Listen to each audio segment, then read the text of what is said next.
Hey, what's going on, guys? So in today's video, I am going to talk about how to get free dice in Monopoly Go. So let's start. So first, you can get free dice every 5 minutes, but you can only get 30 of these free rolls. So you have to check back every 2 hours to ensure that you will never miss on these free rolls. You can also get a free dice when you collect a shield when your shield is full. You can also get free dice and a good amount of cash by upgrading your town. Another way to get free dice is to level up your net worth. Every time you level up your net worth, you will get a bunch of free dice.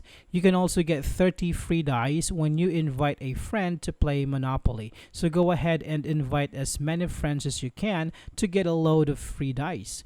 You can also get free dice when you complete a quick win. You can earn rewards, and this includes free dice.